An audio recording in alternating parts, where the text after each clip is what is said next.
Buenas tardes. ¿Se escucha bien? Excelente. Buenas tardes.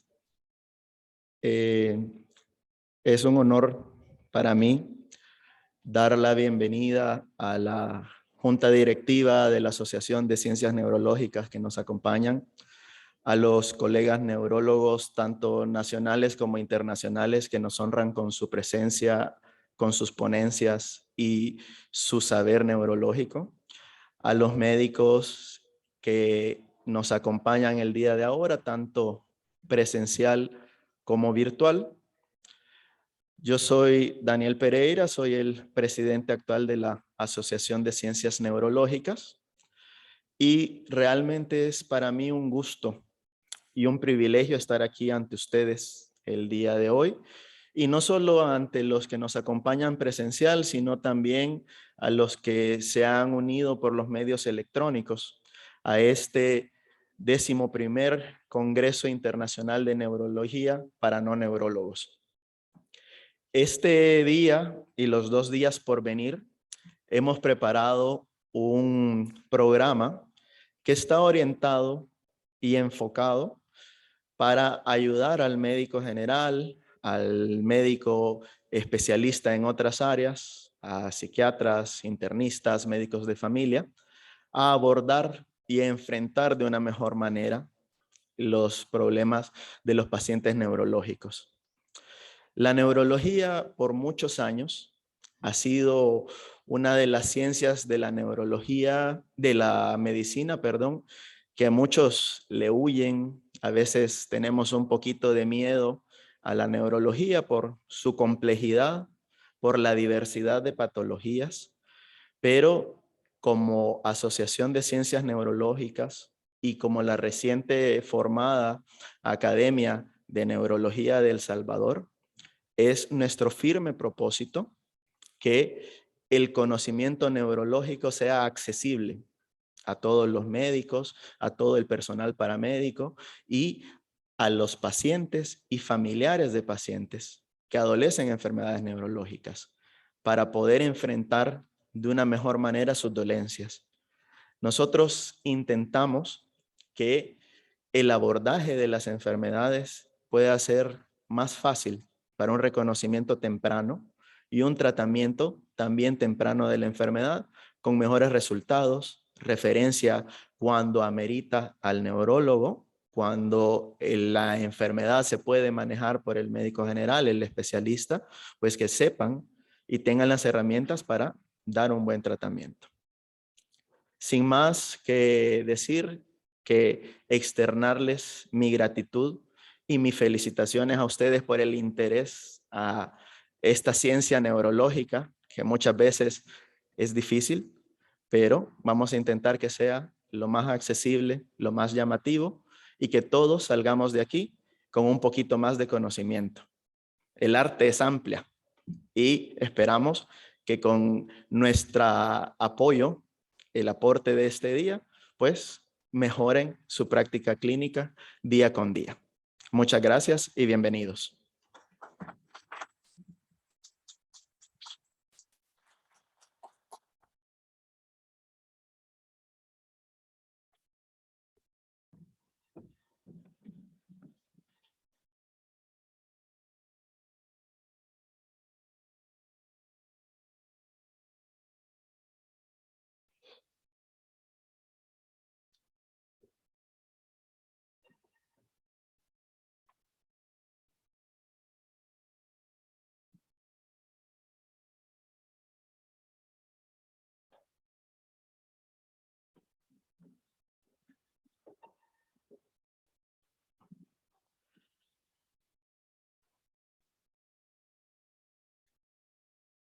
Bueno, para comenzar con las ponencias del día de hoy, vamos a primero explicar cómo se va a manejar el congreso presencial.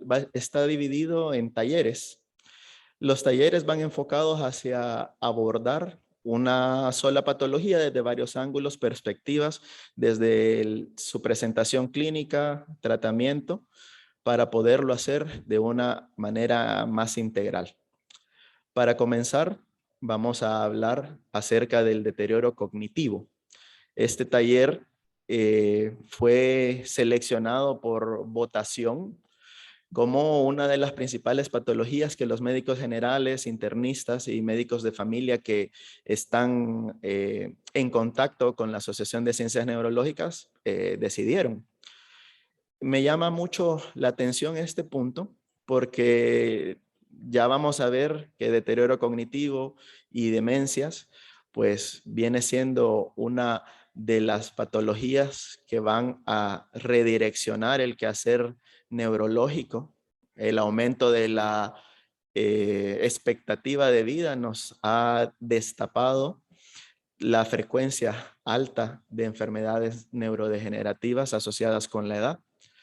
Y vamos a tener un excelente simposio por dos colegas que tienen todo mi respeto, que son cada uno especialistas en el área y que nos están apoyando el día de ahora. Vamos a comenzar con el doctor Eugenio Guzmán.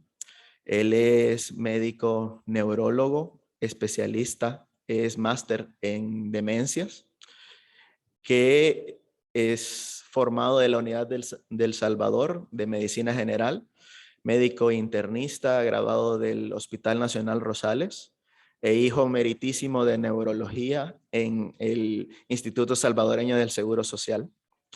Así que vamos a dar inicio a su presentación. Luego va a ser la presentación por parte del doctor López Contreras, también especialista en demencia y trastornos del movimiento, que después va a tener su propia presentación cuando hagamos el cambio de la ponencia. Eugenio, todo tuyo.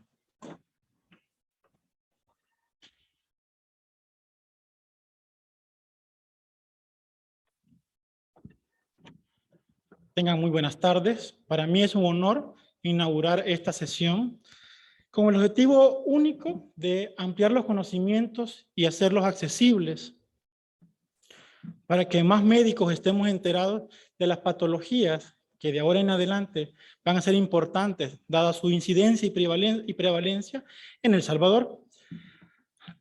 El tema es manifestaciones clínicas de los trastornos cognitivos, desde la cognición normal hasta la demencia. El objetivo general es que a través de casos clínicos nosotros conozcamos las principales manifestaciones de los cambios asociados a la edad, el deterioro cognitivo leve y la demencia.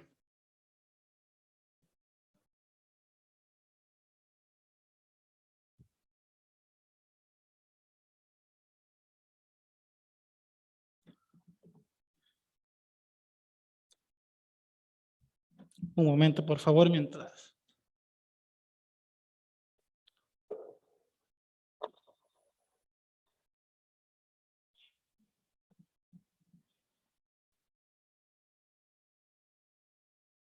Es importante recalcar que los trastornos cognitivos en la consulta diaria ocupan en nuestro hospital el cuarto lugar. Esto debido a factores epidemiológicos que adelante vamos a tratar, y lo importante es reconocer, uno, qué es la normalidad, cuál es el impacto que la edad tiene en la cognición, y lo segundo es establecer los límites.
Gracias y perdón por el impasse técnico. Continuaremos con el objetivo general. Una de las maneras más prácticas en las cuales yo, a través de mis años como estudiante, he aprendido un tema es a través de casos clínicos. Me parece que es la forma práctica para que los puntos esenciales de un tema queden resueltos. Por eso la temática va a ser a través de casos clínicos. No tengo ningún conflicto de intereses y vamos a presentar el primer caso clínico. Es un masculino de 67 años de edad, es maestro diestro, de antecedentes personales, tiene hipertensión arterial crónica, manejado con amlodipina 10 miligramos día, aspirina 100 miligramos día y aparentemente estable.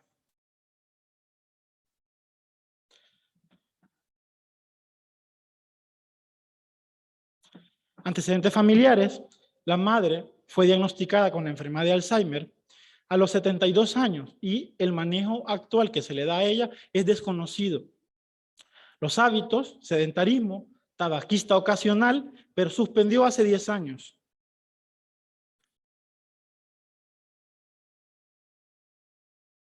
La presente enfermedad, hace un año, inicia con olvidos de nombres de los compañeros de trabajo, de forma ocasional. En una ocasión, ha perdido las llaves de la casa y además, en algunos momentos, hay dificultad aislada para encontrar la palabra exacta a la hora de hablar. Él lo manifiesta que sabe lo que quiere decir, pero justo la palabra que va a ocupar en la oración siguiente no la recuerda y no encuentra las conexiones entre cada oración. Esto le sucede de forma aislada. Además, refiere sentirse lento en su funcionamiento laboral. Era maestro de matemáticas y refiere que ha enlentecido su capacidad para resolver problemas matemáticos. Por lo que hoy lleva consigo una agenda en donde anota citas breves que al leerlas le hace recordar las actividades del día. Niega alteraciones del efecto de la conducta y por esta queja de la memoria y de estos olvidos decide consultar. Al examen neurológico no se encuentra ningún dato, se realizan estudios test neuropsicológicos de tamizaje que vamos a ver en el transcurso de la charla, con un puntaje de 28 de 30 de Moca, un índice de funcionabilidad de escala de Lawton de 8 de 8 puntos, que se considera dentro normal, así como la escala de Moca, y se le realizan estudios paraclínicos, exámenes de sangre, hemograma, pruebas de función renal, hepática, con un valor normal. Este es la primera herramienta que nosotros ocupamos en la clínica de memoria. Son pruebas de tamizaje. Este se llama MOCA. Es gratis. Está validado en muchos países de habla hispana. Tiene alrededor de 200 traducciones. Y hay capacitaciones gratis. ¿Y para qué nos sirve este estudio?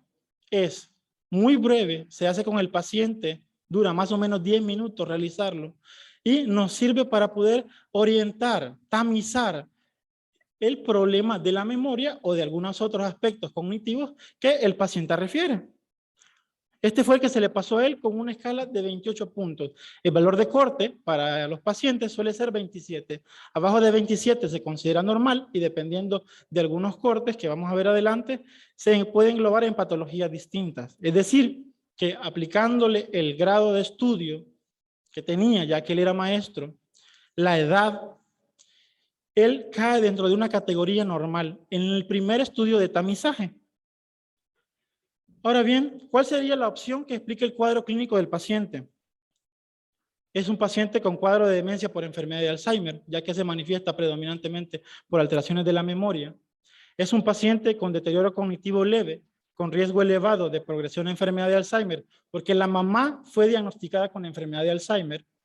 O es un paciente que tiene cognición normal, ya que sus síntomas son equiparables a los que se representan en la edad.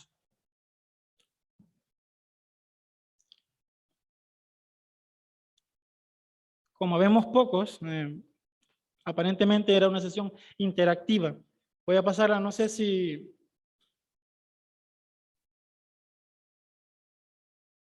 Tengo que esperar la votación.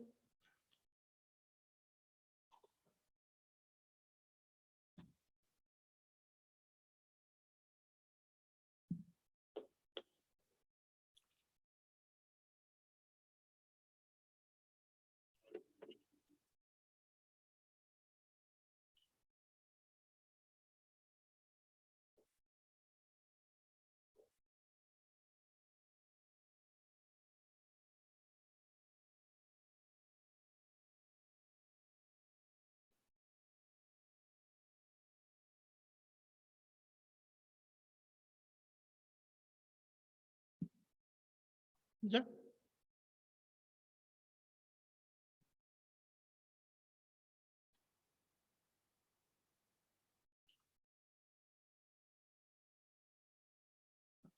Déjenme ver las votaciones porque...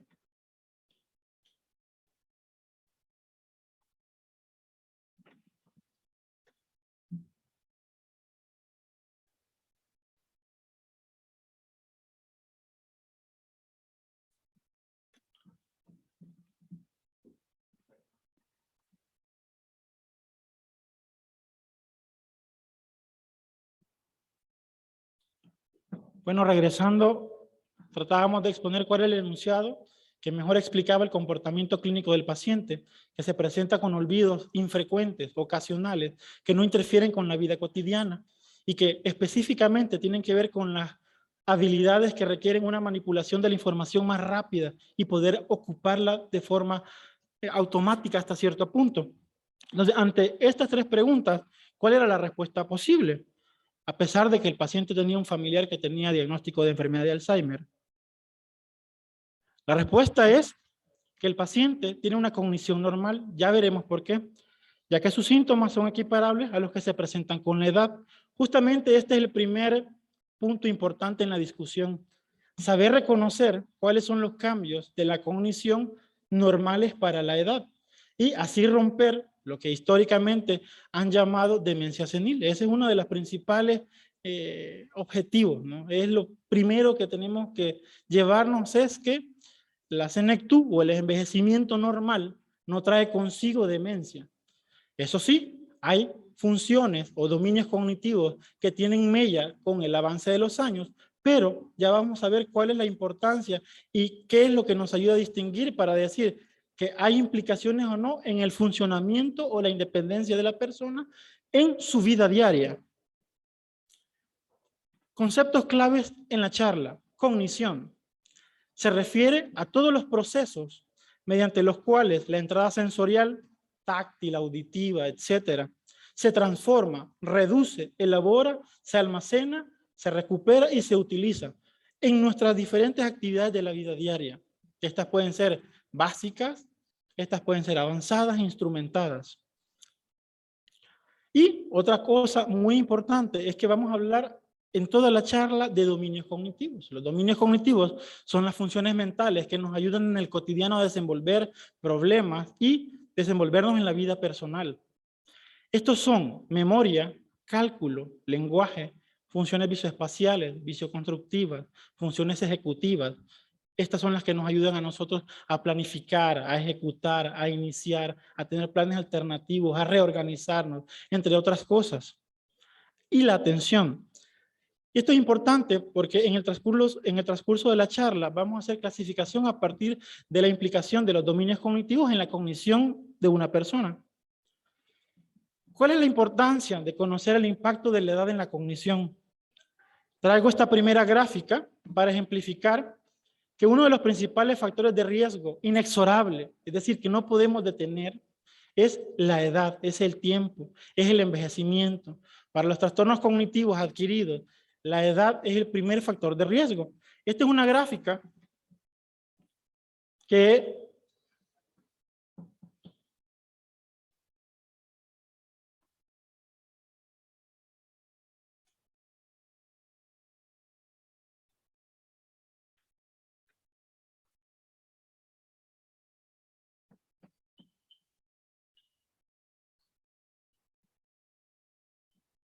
permítanme.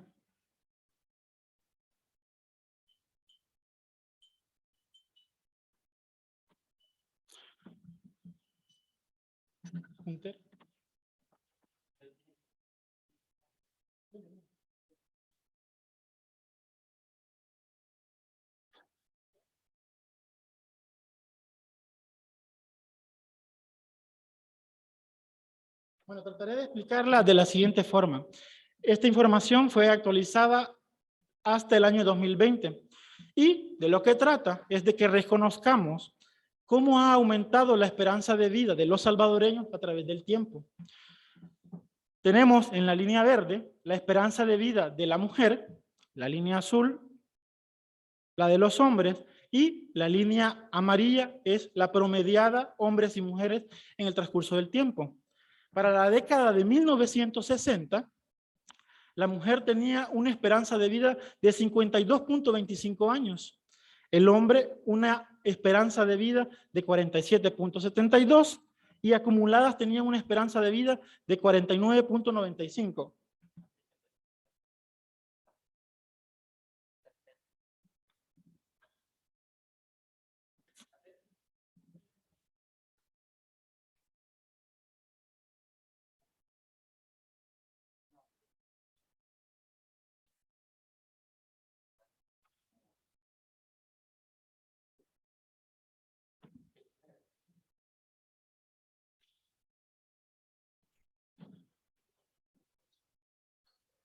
Lo dejaré a un lado.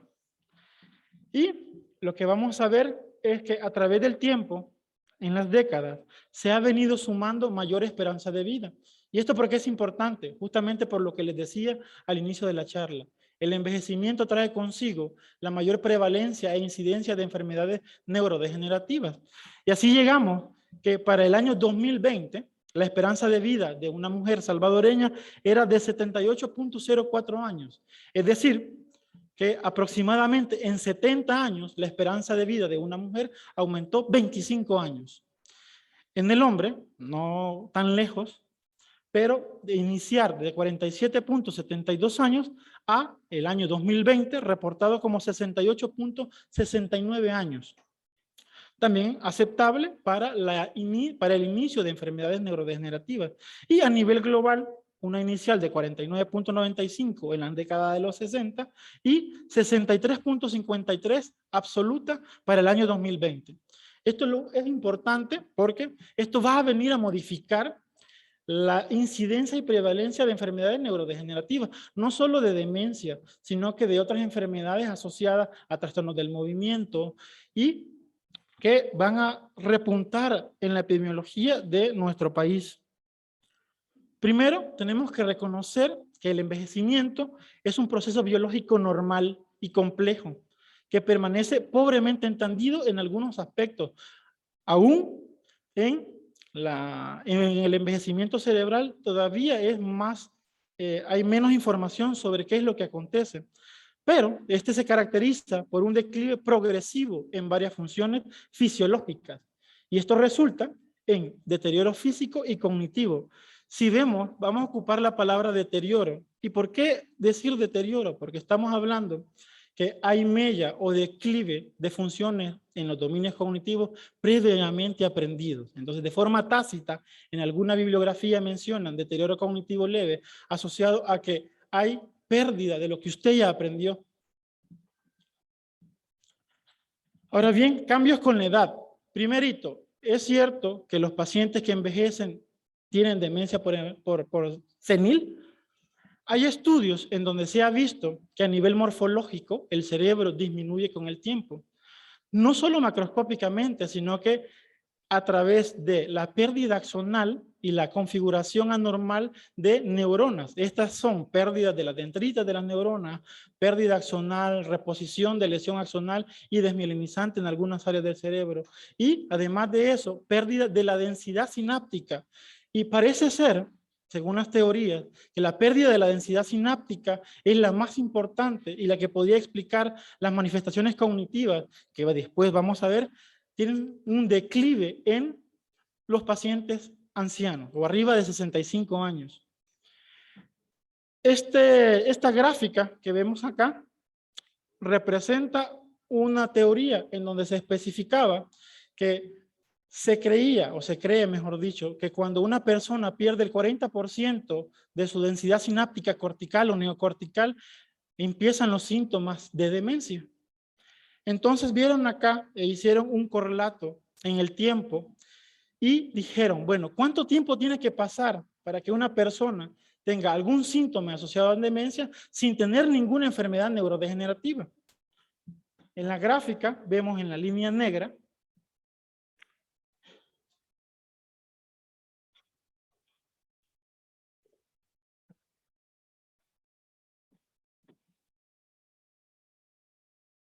acá, esta. esta línea negra, que corresponde a una persona normal, con un envejecimiento normal. Y en las otras líneas punteadas tenemos personas que tienen un envejecimiento normal, pero en el transcurso del tiempo desarrollaron patología de Alzheimer, un paciente que tiene una reserva normal, pero que tuvo un envejecimiento lento, y un paciente que tiene una reserva disminuida con un envejecimiento normal.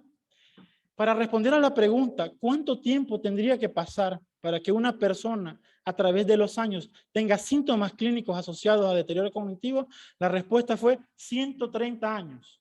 Es decir, que a través de estudios matemáticos ellos determinaron que una persona con 130 años podía tener manifestaciones en declive cognitivo sin presentar patología tipo Alzheimer o cualquier otra patología neurodegenerativa.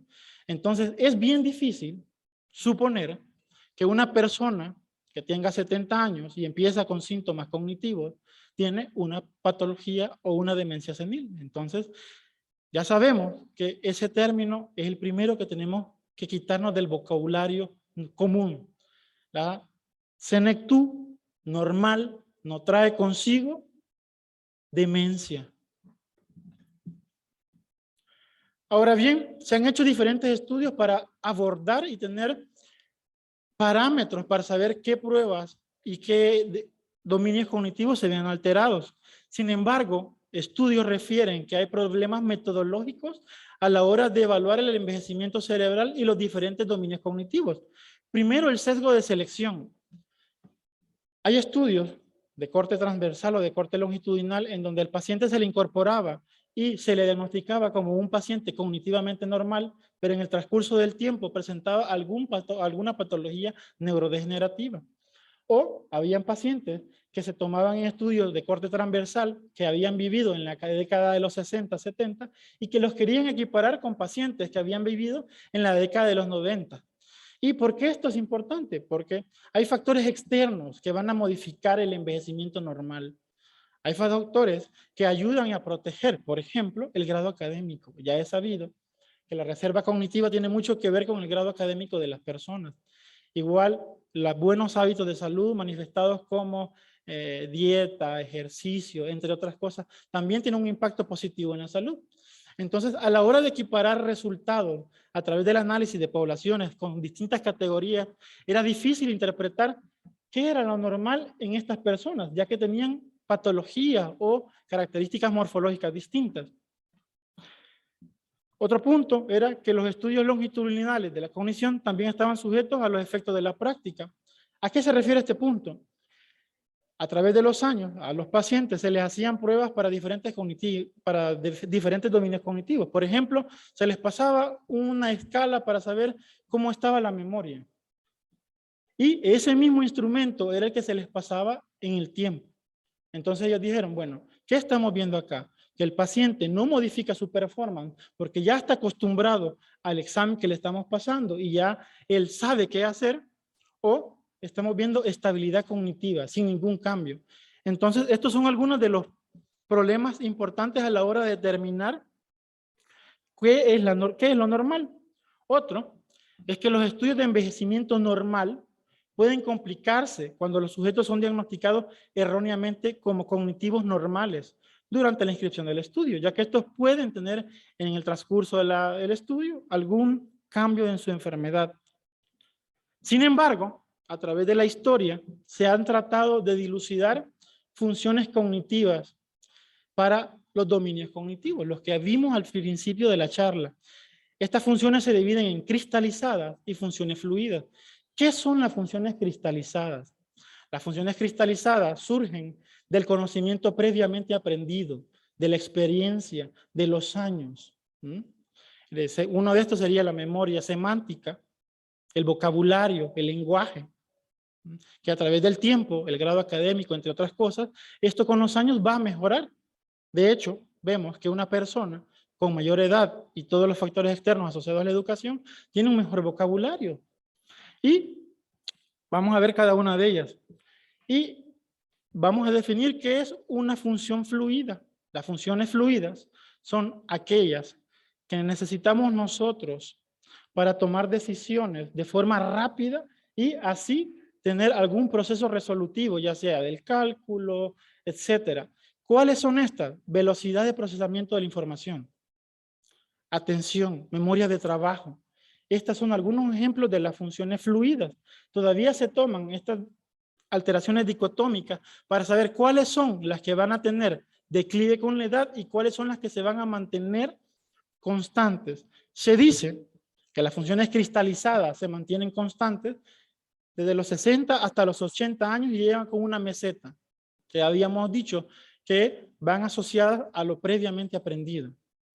Y las fluidas tienen una meseta de los 20 años y pueden fluctuar en el tiempo hasta los 80 y son las que generalmente tienen un declive.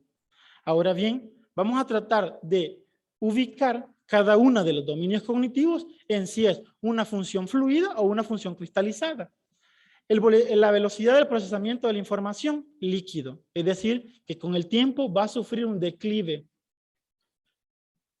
La atención, ya hay diferentes tipos de atención, pero en la mayoría de ellas, las que nos sirven para tomar decisiones rápidas, es líquida. Es decir, que en tareas simples, una persona con la edad no va a tener ningún problema, pero en las tareas complejas sí, en donde haya más de una variable, en donde se necesite tomar decisiones rápidas a través de la evaluación de variables o de alguna otra punto importante. La memoria líquida. Desde el punto de vista neurológico podemos categorizar la memoria de diferentes formas, pero la memoria de trabajo en particular es la que tiene mayor declive, porque la memoria de trabajo es una mezcla entre la atención y la memoria a corto plazo, que nos sirve a nosotros para retener información y después tomar una decisión o manipularla en el tiempo de forma rápida. Por eso esta es una función o un dominio cognitivo que es líquido, pero con la edad ya vamos a ver que es mezclado. ¿Por qué con la edad es mezclado? Porque hay otro tipo de memoria, que es la memoria semántica. La memoria semántica y la memoria episódica, que la memoria semántica corresponde a todo el bagaje de conocimientos que usted ha adquirido a través del tiempo. Y la memoria episódica, que es la autobiográfica, ¿no? Saber a qué escuela fue, a qué edad se casó, etcétera, en su cotidiano. Estas en el envejecimiento normal no suelen tener ninguna alteración. El otro grupo, donde está la memoria de trabajo y la memoria de procedimientos, esa sí suele tener declive. El idioma cristalizado, ya dijimos que por lo menos los componentes de las cuestiones gramaticales, prosódicas, semánticas, van a mejorar con la edad, porque justamente dependen de procesos previamente aprendidos. Y con la edad generalmente no sufren ningún daño. Y las capacidades visoespeciales también son mezcladas. Pacientes en tareas simples no van a tener ningún problema y en las complejas sí. Las funciones ejecutivas son aquellas que nos sirven a nosotros para planificar, iniciar, organizar, ejecutar, cambiar de planes, etcétera, a la hora de querer hacer una actividad. Estas son fluidas, es decir, que también van a tener un declive con la edad. Acá tenemos nosotros una gráfica que representa, la línea negra hace referencia a las funciones cristalizadas, y en particular esta gráfica hace referencia al vocabulario.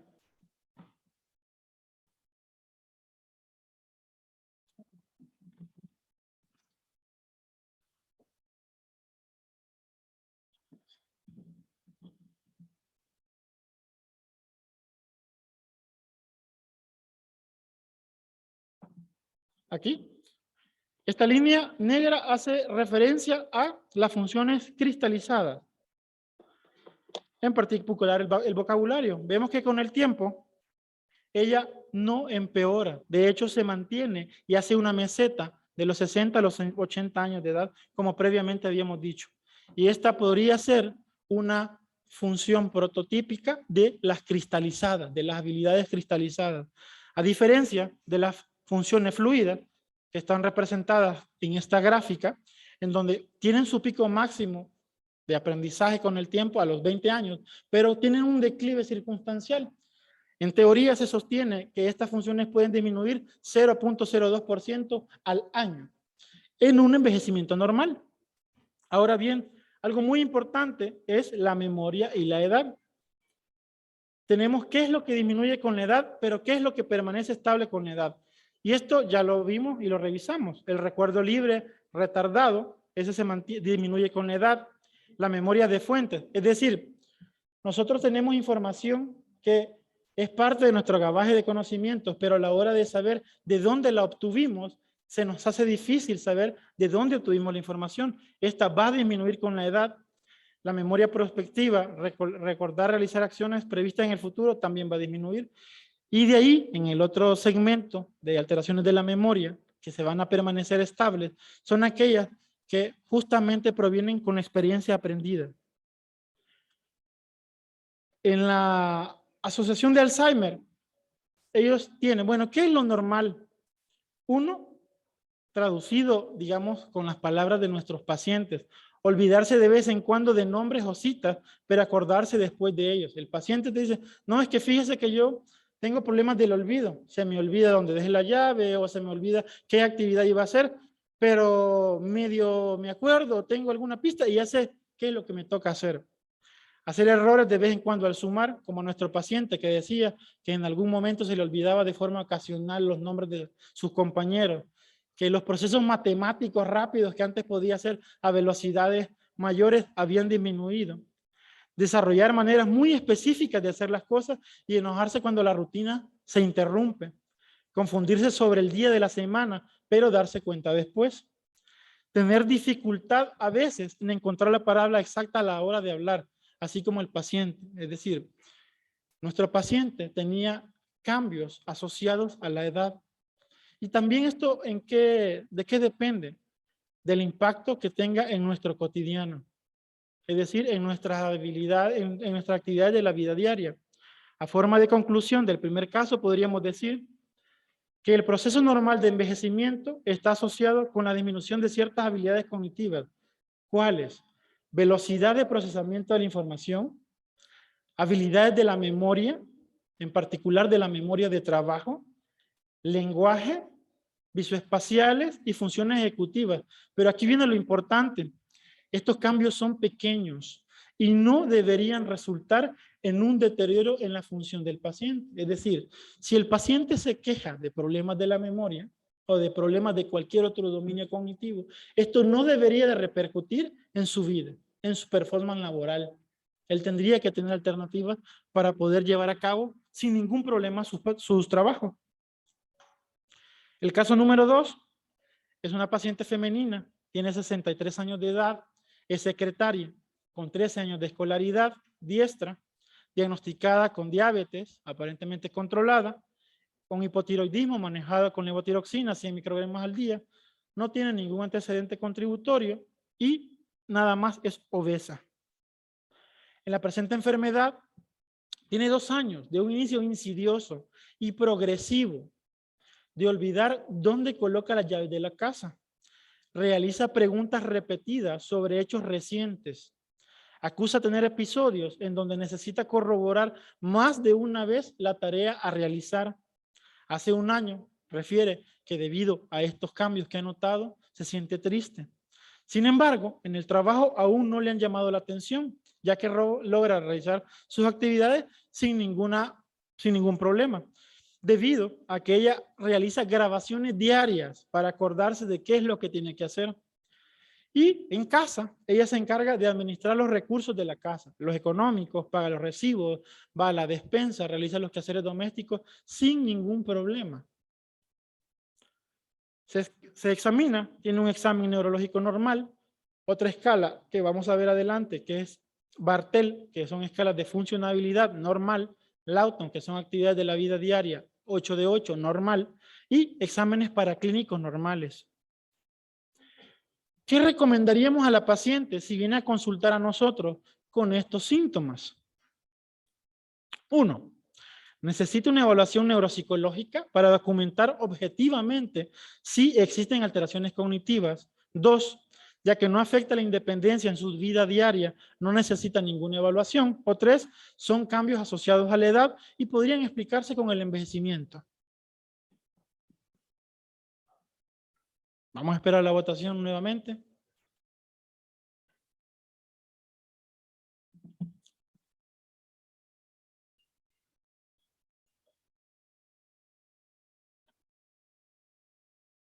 Creo que mientras esperamos, quizás así a grosso modo podríamos hacer una votación a mano alzada sobre cuál condición creen ustedes que explica de mejor forma lo que le está pasando a nuestro paciente.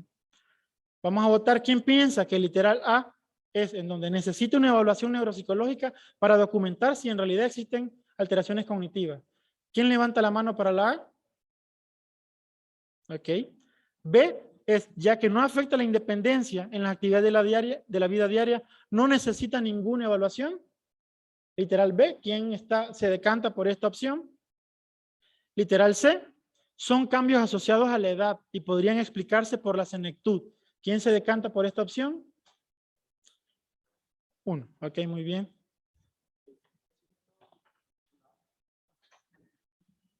En las opciones de la computadora, el 100% votó por la A. Aquí en el público tuvimos que el mayor número de manos alzadas fue el literal A. Vamos a ver cuál es el correcto. El correcto es el literal A. Necesita una evaluación neuropsicológica para documentar objetivamente si existe alguna alteración neurológica, porque ya vimos que el curso de la historia es distinta. El curso de la historia es insidioso, progresivo, es repetitivo, es reiterativo. A pesar de que no hace mella en su vida diaria, esto se vuelve cotidiano. Entonces, se le hicieron los siguientes test neuropsicológicos. Tenemos acá un test para ella, MOCA, en donde vemos que ella obtuvo 24 de 30 puntos. Si recordamos el valor de corte asociado a la edad, los años de academia que tenía y el sexo, el corte acá lo ponen como 27. Sin embargo, el documento refiere que pueden ser 26 años, que eso tiene como mayor sensibilidad. Ella obtuvo 24 puntos. ¿Dónde obtuvo 24 puntos? ¿Qué fue lo que falló? Ella falló en atención, cálculo y memoria. En el último ítem,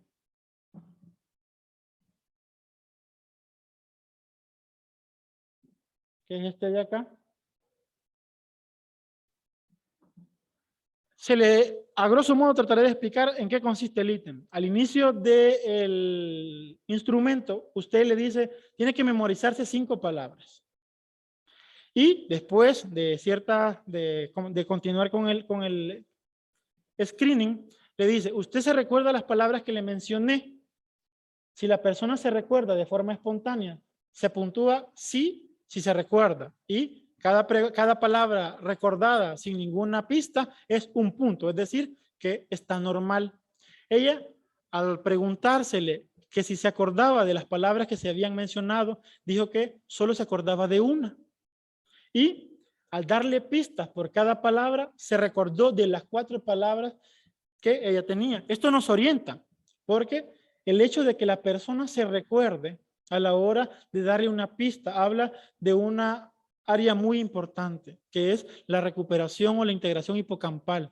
Es decir, saber que el recuerdo sí fue consolidado y que al darle una pista sí pudo saber qué era lo que se había memorizado. Esto nos ayuda también a discernir entre el tipo de alteración de la memoria, que aquellos pacientes que tienen alteraciones de la memoria subcortical tienen problemas de la evocación de la memoria. Y los que tienen alteraciones corticales tienen problemas en la consolidación de la memoria. Es decir, que una persona se le pregunta, ¿te acuerdas de las palabras? Y dice, no, no me acuerdo. Viene el siguiente paso. Le voy a dar pistas. Y si la persona, aún con pistas, no logra recordarse, ese tiene un problema de la consolidación y esto pasa a ser un problema cortical de la memoria. ¿Y por qué es importante categorizarlo así? Porque al saber que es un problema cortical de la memoria, sabemos que el prototipo de alteraciones de la memoria de tipo cortical es la demencia por enfermedad de Alzheimer. Sin embargo, nuestra paciente tuvo 24 de 30 puntos y logró ella recordarse con pistas en el transcurso del examen, sin ningún otro problema en la orientación. Se le pasó otro screening, que es TAM, que es otra prueba que nos ayuda a evaluar la memoria, ayuda a evaluar la memoria inmediata, la memoria episódica, la memoria semántica y la memoria por evocación por pistas. Esto es otra escala que nos ayuda a ubicar si el problema es subcortical y cortical, con un puntaje normal de 50 puntos y un valor de corte para discernir entre deterioro cognitivo leve y normalidad de 37, es decir, toda persona que tenga un puntaje de 37 puntos tiene deterioro cognitivo y una persona que tenga más de eso se encuentra dentro de la normalidad aparentemente.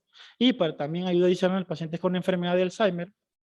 Ella obtuvo 38 de 50 puntos. ¿Dónde falló? Resulta que en la primera escala, que es la memoria inmediata, obtuvo 5 de 5. En el último punto, en donde a ella se le pregunta la evocación libre del recuerdo, ella solo obtuvo 2 de 5 puntos y 3 de 5 puntos. Es decir, que no logró recordarse de forma espontánea de qué es lo que se le había preguntado. Y al darle pistas para saber si ella podía recordarse, solo se recordó 5 de 10. Por tal razón, podríamos decir que fenotípicamente podríamos interpretar esta alteración como predominantemente cortical, porque a pesar de que se le ha dado pistas, ella sí logra recuperar, pero 5 de 10 palabras o de 10 ítems no son contraídos al recuerdo. Es decir, hay problemas en la consolidación del recuerdo. Ahora bien, esta es una escala de Lawton. Son escalas fáciles y sencillas en donde uno evalúa las actividades de la vida diaria instrumentada. Prácticamente tienen que ver con tareas del hogar. Por ejemplo, la capacidad para usar el teléfono, ir de compras, preparación de la comida, cuidado de la casa, lavado de ropa, uso de transporte, responsabilidad respecto a la medicación, manejo de sus asuntos económicos. Si recordamos el caso, nuestra paciente era la cabeza del hogar. Ella hacía todo. Manejaba sus finanzas, sus medicamentos, no tenía ninguna alteración de la vida diaria. Y esto es el primer punto importante para discernir de un deterioro cognitivo leve a una persona con demencia. ¿Por qué? Si lo viéramos de forma gradual o escalonada, podríamos decir que primero existe una queja subjetiva de la memoria, que es lo principal. Puede existir una queja cognitiva por cualquier otro dominio, pero hablemos de la memoria, que es lo principal. Una queja subjetiva de la memoria. Luego, esta queja subjetiva de la memoria, al paciente se le realizan pruebas y se objetiva a través de pruebas que sí hay fallo o declive, de acuerdo a lo estandarizado, ya vamos a saber, pero se documenta que sí existe declive. Y el siguiente escalón, a estas personas que tengan alteraciones, depende de los criterios que ocupemos, hay criterios que dicen, uno piensa que estos dominios cognitivos suelen ser intangibles, pero resulta que no. Están asociados a desviaciones estándar. Depende de los criterios que nosotros ocupemos. Se considera que es anormal cuando tiene una desviación estándar debajo de la población normal de 1 o 1.5 desviaciones estándar para cada dominio. Entonces, cuando se documenta esto, uno dice, bueno, sí, la persona tiene alteraciones cognitivas, y en este caso de la memoria. Ese es el siguiente escalón, el deterioro cognitivo leve, en este caso asociado a la memoria. ¿Qué o cuál es el punto clave para saber si esta persona progresa a su siguiente escalón, que es la demencia? ¿Y qué es? Es si estas alteraciones en los dominios cognitivos tienen un impacto en la independencia o en sus funciones de la vida diaria. Las funciones de la vida diaria son aquellas que se pueden categorizar como básicas: comer, vestirse, alimentarse, bañarse, el aseo. Instrumentadas como manejar dinero, hacer las compras del hogar, sus medicamentos, los quehaceres domésticos. Si las alteraciones de la memoria o de cualquier dominio cognitivo hacen mella de moderado a severo, uno puede decir que hay demencia hasta cierto punto moderado, porque necesitan ayuda para resolverlo. Y esto es muy importante, no porque ellos tengan algún impedimento físico que les impide realizar la actividad, sino que desde el punto de vista cognitivo no pueden realizarla. Y aquellas personas de manera estricta que sufran mella en su vida diaria son las que van a tener demencia. Vamos a revisar lo siguiente, porque nuestro paciente en efecto tenía un deterioro cognitivo leve, amnésico, multidominio, ya que no solo era la memoria la que estaba afectada, sino que también habían alteraciones en la atención y el cálculo. Entonces, cuando se presentan otros dominios más, se dice, ¿cuál es el que predominantemente está afectado? En este caso era amnésico y multidominio porque tenía más de 2 dominios o más de otro dominio. Tenemos esta gráfica, me gusta bastante porque ejemplifica lo que nos quieren dar a entender en la literatura, que el deterioro cognitivo leve es un paso intermedio entre un paciente que tiene un envejecimiento normal y un paciente que tiene demencia, cualquier tipo de demencia.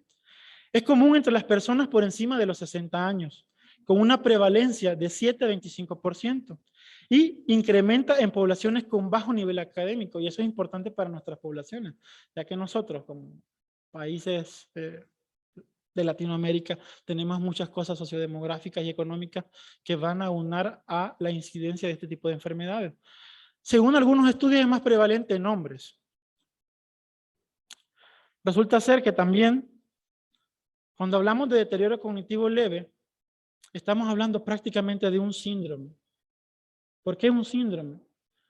Porque el deterioro puede darse en cualquiera de los dominios cognitivos previamente establecidos. Y dependiendo de cuál dominio cognitivo se ve afectado desde el inicio, así nos puede dar una pista para ubicar la enfermedad o el deterioro que vaya a tener, siendo esta una fase previa a una enfermedad específica neurodegenerativa o otro tipo de enfermedad. Por ejemplo, aquí en esta gráfica trato de representar que el deterioro cognitivo leve se puede y está categorizado en pacientes que tienen enfermedad de Alzheimer, en donde sabemos que por ley tiene que haber alteración de la memoria episódica o amnésico.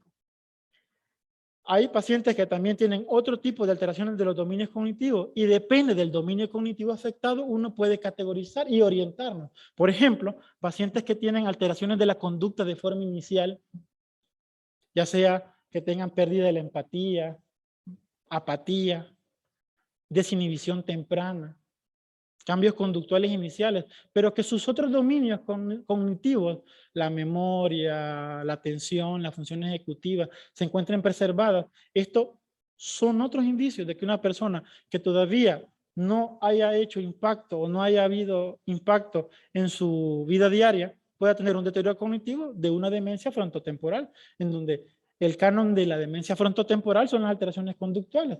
Entonces, nos tiene que quedar la idea que el deterioro cognitivo leve es sindromático y puede estar asociado a dominios cognitivos previamente vistos o dominios conductuales o la cognición social, que es otro punto muy importante que hasta el momento difícilmente se involucra en los criterios de la mayoría de deterioros cognitivos o a demencia, pero que sí tiene importante porque tiene impacto en el día a día de la persona.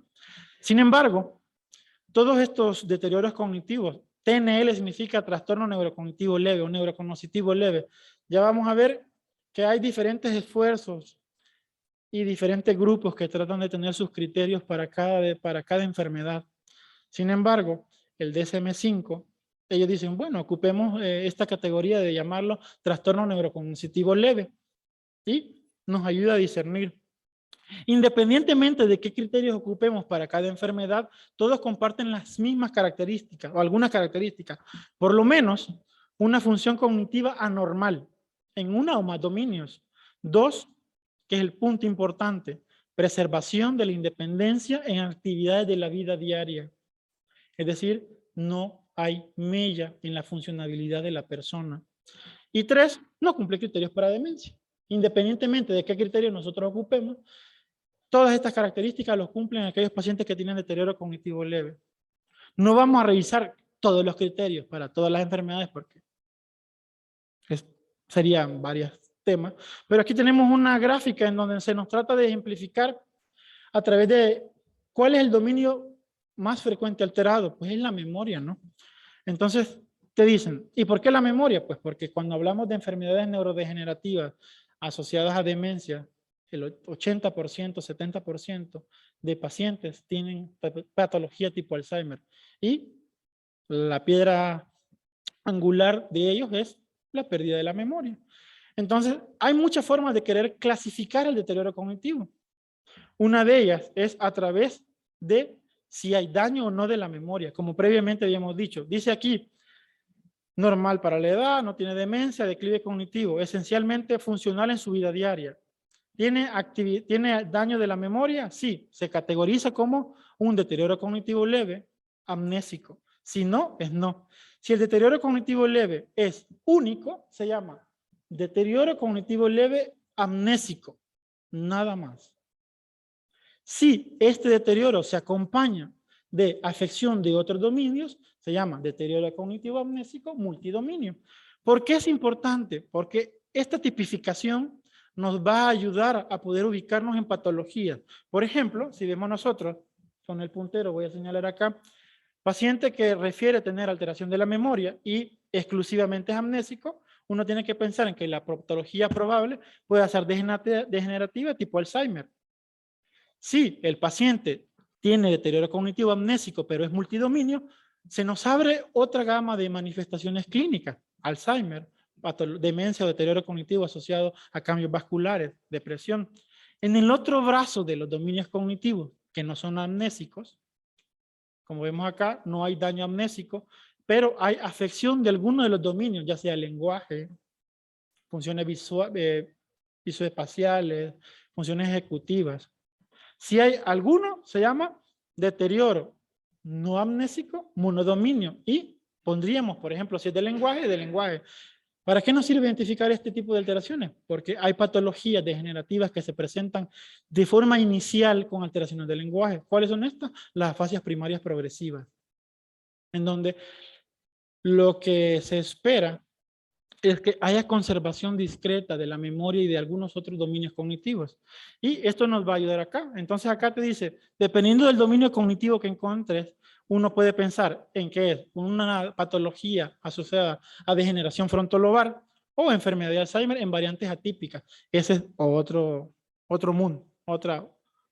Y sí, aparte de, si hay más de un dominio afectado, este se llama deterioro cognitivo leve, multidominio no amnésico, y que también nos orienta a patologías. Por ejemplo, aquellos pacientes que tienen alteraciones visoespaciales, disejecutivas y de atención, con preservación ligera de la memoria, pueden tener un deterioro cognitivo leve o una demencia asociado a una patología por cuerpo de Lewis. Entonces, cuando uno trata de esquematizar cuál es el dominio predominante afectado y si se acompaña de otro, esto nos ayuda a decidir hacia dónde vamos a enrumbar el diagnóstico. Esa es la gran importancia de clasificarlo así. Algo muy importante a la hora de hacer el diagnóstico es preguntar cuál es la conducta premórbida del paciente. Es decir, yo siempre le digo a los pacientes, ¿usted conoce a su familiar? ¿Usted sabe cómo era? ¿Hasta hace cuánto él dejó de ser como era? Ya sea porque tiene problemas conductuales, porque tiene problemas de la memoria, del lenguaje. Ese es el día cero de nuestra enfermedad. ¿Y por qué? Porque si dice una persona, no, fíjese que él empezó con problemas de la memoria, pero usted cuando le llega a la consulta, 5 años después dice, mire, fíjese que ahora vengo porque tiene alucinaciones, se desorienta, etc. Si nosotros hacemos el análisis clínico con las manifestaciones ulteriores de la enfermedad, vamos a fracasar en el diagnóstico. Porque como sabemos, las enfermedades neurodegenerativas en el curso de su enfermedad pueden coincidir en alucinaciones, en estados de agitación, en estados neuroconductuales o psiquiátricos. Por esa razón, el punto clave para tomar la decisión diagnóstica es la manifestación inicial. De forma más de lo que la gente dice, que tiene síntomas asociados a deterioro cognitivo leve, tiene olvidos más frecuentes, olvida eventos importantes como citas o compromisos sociales, pierde el hilo de los pensamientos de las conversaciones, los libros o las películas. Hay gente que dice, fíjese que con mi esposo vemos películas, pero hace más o menos un año, a cada rato me pregunta, mira qué pasó en la película. O pierde lo que está pasando en la película. Y eso se hace de forma progresiva. Y a veces llegan a consultar exclusivamente porque ellos notan que ya no le sigue el hilo a lo que están haciendo o a lo que están viendo. Y, como dice acá, tu familia y amigos notan. Es decir, que entre los criterios, usted como persona puede referir que tiene alteraciones cognitivas o su familia puede decir que tiene deterioro cognitivo de cualquier dominio. Porque vamos a ver patologías en donde la persona pierde la conciencia de saber si hay afección de su padecimiento. Eso es muy típico en enfermedades neurodegenerativas. Eso se llama anosognosia. Usted le pregunta al paciente, ¿cómo está? No, yo no tengo ningún problema. Yo estoy bien, mi vida está bien, etcétera, etcétera, etcétera. Pero cuando la familia habla, empiezan los síntomas, la lista de síntomas, y es parte de algunas patologías neurodegenerativas iniciales. Te resulta cada vez más abrumador tomar decisiones, planificar los pasos para realizar una tarea o comprender instrucciones. Empiezas a tener problemas para orientarte o en entornos familiares. Te vuelves más impulsivo o muestras cada vez menos juicio. Pueden haber otros acompañantes que son de índole psiquiátrico, depresión. Hay algo muy importante que se llama depresión de inicio tardío. Ojo, a veces uno piensa que por nuestras condiciones sociales, etcétera, ver a una persona de 65 años de edad que tenga depresión en ese momento, uno dice, bueno, puede ser razonable, pero resulta que la depresión de inicio tardío se acompaña de enfermedades neurodegenerativas y pueden estar mucho antes, perdón, de las manifestaciones clínicas de alguna enfermedad. Irritabilidad, agresión, ansiedad, apatía. Estos son los criterios del DSM-5, en donde prácticamente dice lo mismo. Evidencia de un declive cognitivo modesto, preocupación del individuo o de un tercero respecto al declive cognitivo previamente aprendido, y eso es muy importante. Y donde usted documente que sí hay daños en algún deterioro cognitivo a través de algún test. Los déficits cognitivos son insuficientes para interferir en la independencia. Ese es el punto clave entre o el área limítrofe para decir, si no interfiere en mi vida diaria, deterioro cognitivo leve, sí, se me documenta que tengo problemas de la memoria o de cualquier índole, pero logro desempeñarme. Pero si ya afecta mi vida diaria como persona, pues ahí hay otras cosas que hacer. Y estos trastornos cognitivos no se asocian a delirios. Esa es otra cosa muy importante. Cuando se solicitan a veces interconsultas o se piensa que el paciente tiene demencia en estado de delirio agudo, difícilmente, a excepción que tengamos a la familia para preguntar la conducta premórbida, podríamos decir que el delirio conforma parte de un cuadro o de un síntoma neurodegenerativo, pero cuando es de nuevo y no tenemos datos previos, es muy difícil hacer una evaluación, por lo menos clínica y con test que no están indicados en la fase aguda de pacientes que tienen delirio hiperkinético o delirio de cualquier índole. Los déficits cognitivos no son atribuidos a formas primarias de otros trastornos mentales, por ejemplo, depresión, esquizofrenia. Los pacientes psiquiátricos tienen sus propias manifestaciones cognitivas que ya están categorizadas. ¿Cómo se hace el diagnóstico? Pues se hace tamizaje, es clínico predominante, pero existen test cognitivos para cada dominio. Test de la memoria, test del lenguaje, etcétera, etcétera, etcétera. Pero, ¿cuál es el accesible para nosotros y que podríamos ocupar en el consultorio? MoCA y Mini-Mental Test. Son los más comunes, son gratis. Bueno, la literatura refiere que el MoCA es mucho mejor en sensibilidad y especificidad para diagnosticar alguna alteración de dominios cognitivos.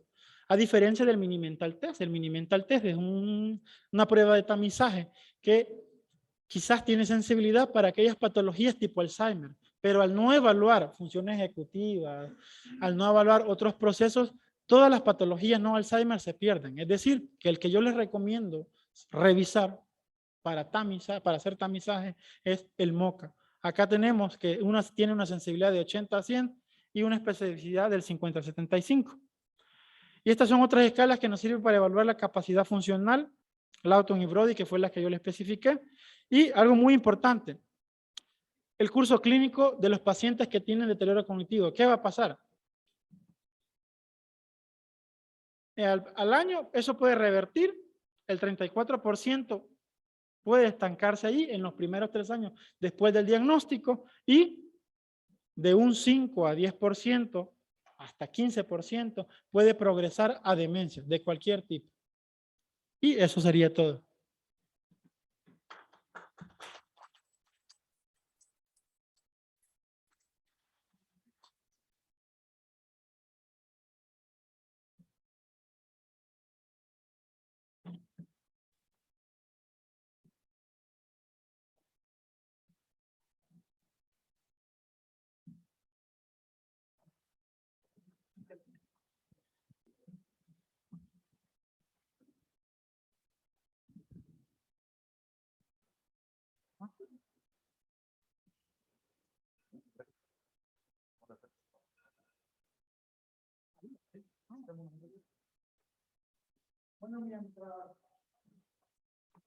El micrófono inalámbrico.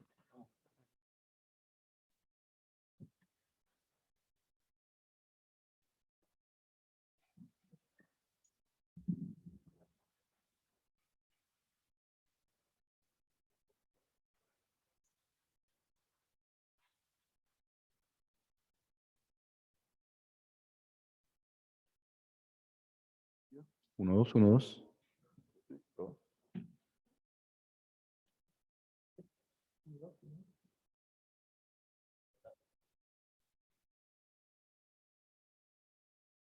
Encender. ¿Ya? ¿Proba? Bueno, empezamos con este. Bueno, muchas gracias, Eugenio, por tu excelente plática. Muy interesante y Uno, dos, uno, dos. ejemplificadora de lo que nosotros nos enfrentamos en el día a día con las quejas objetivas y subjetivas de memoria. Algo que me gustaría preguntarte si puedes ahondar en las otras enfermedades neurodegenerativas, como las que vemos en mi especialidad, el Parkinson y otro tipo de demencias asociadas a Parkinson. ¿Cuál es el tipo de deterioro cognitivo que más presentan estos pacientes? Generalmente suele categorizarse como una alteración subcortical, predominantemente hablando. Es decir, pueden haber alteraciones en las funciones ejecutivas, en la atención, en las capacidades visoespaciales. Ese es como el patrón típico de pacientes que cursen con alteraciones de los dominios cognitivos, por ejemplo, en demencia por cuerpo de Lewy, o en enfermedad de Parkinson, o en demencia asociada a enfermedad de Parkinson. Y lo importante es que la mayoría de alteraciones que presentan, dependiendo del grado en que estén, si es deterioro cognitivo, no repercuten en la vida diaria.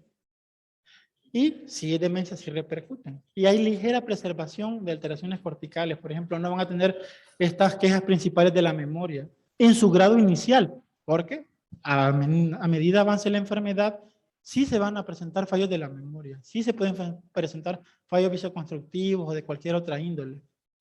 Claro, muchas gracias. Ese es un punto muy importante que sí tenemos que mantenerlo claro, ¿verdad? No todo deterioro cognitivo es memoria, aunque sí la inmensa mayoría de los pacientes con una enfermedad que van a progresar a demencia, tipo Alzheimer, que es la más común, van a tener alteración de memoria, 70-80% de los casos.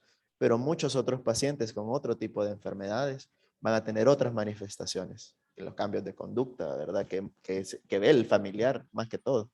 Y de hecho hay pacientes que tienen alucinaciones de forma inicial. Y hay algo muy importante, y hablo en particular de la demencia por cuerpo de Lewy o el deterioro cognitivo asociado a cuerpo de Lewy, en donde hay alteraciones visoperceptivas o sensoperceptivas. Y esto es algo importante porque algunas descripciones decían que los pacientes sentían que dentro de su cuarto había alguien más. Y si nosotros analizamos la idiosincrasia de El Salvador, pues esto es típico de decir que hay gente que en su cuarto siente que hay alguien más y que se acompaña de alucinaciones. Entonces, este es el inicio o de algún síntoma asociado a enfermedad neurodegenerativa si no tiene otra causa y se acompaña de otras manifestaciones. Es decir, hay diferentes formas de ver el deterioro cognitivo asociado a enfermedades neurodegenerativas con presentaciones distintas a las típicas de la memoria. Muy bien, Excelente, muchas gracias. Alejandro. Mira, Alejandro, excelente presentación.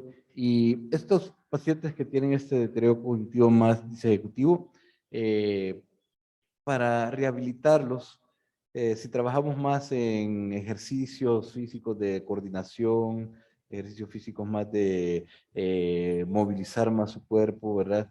¿Crees que les funciona mejor a estos pacientes mejor que a los de deterioro cognitivo amnésico? Fíjense que sí, de hecho hay una teoría sobre el reentrenamiento del dominio cognitivo afectado. Es decir, usted evalúa al paciente y si tiene problemas visoejecutivos, visoespaciales, visoconstructivos, etcétera, es ahí donde se le va a rehabilitar. Y para cada enfermedad la mejoría es estable. Por lo menos, según estudios que he revisado, hay pacientes que no avanzan en 5 años, dependiendo si el reentrenamiento lo tienen cada cierto tiempo. Es decir, que sí pueden preservarse, sí pueden mejorar. Cuando revisamos las recomendaciones internacionales, por ejemplo, las de neurología de la Academia Americana de Neurología, pues ellos ponen un nivel de recomendación pues, que para uno dice, bueno, la podemos dejar a un lado. Sin embargo, cuando uno revisa los casos, pues los estudios reportados dicen que sí ayuda.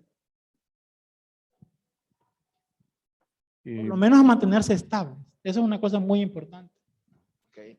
Y aprovechando que estamos todavía en aras de la pandemia, COVID-19, ¿crees tú que vaya a tener un impacto importante en el desarrollo de trastornos cognitivos? Claro que sí, es una pregunta muy válida. Hay un estudio que dice, se hizo hay un estudio que se pasó en United Kingdom, en donde cada 10 años a estas personas se les hacía un test de un coeficiente intelectual para ver el estado de inteligencia que tenían. Y por alguna razón lo tenían previo al COVID y después analizaron a los pacientes que habían tenido COVID para ver si había alguna afección asociada a la severidad del COVID y a los días que tuvo y alguna otra terapia suplementaria, y se llegó a la conclusión que aquellos pacientes que habían tenido COVID severo habían bajado más o menos 7 puntos duros en la escala de inteligencia y que según estimaciones su cerebro había envejecido alrededor de 10 años más. ¿Y esto en qué se traduce? En que las alteraciones de la memoria o de cualquier otro índole neuropsiquiátrico van a tener una mayor presentación, una mayor incidencia. Y eso es algo muy importante. De hecho, pues sabemos cuál es el síndrome neurológico post-COVID, que eso va a ser otro tema importante, que predominantemente tiene alteraciones cognitivas. Y el último punto es que cuando nosotros hablamos de los factores de riesgo para demencia de índole neurodegenerativa, es la soledad, el aislamiento. Entonces, la pandemia nos mantuvo aislados. Esto vino a repercutir en el inicio de síntomas cognitivos. Por eso es que ahora se va a ver un realce de pacientes adultos mayores que por estar aislados de las personas tienen problemas cognitivos. De hecho, hasta hay un eslogan que dice, usted aíslese del virus, pero no de los humanos, porque quieren combatir el aislamiento como una causa de empeoramiento cognitivo en las personas. Excelente, muchas gracias. Le vamos a dar oportunidad ahora al doctor López Contreras.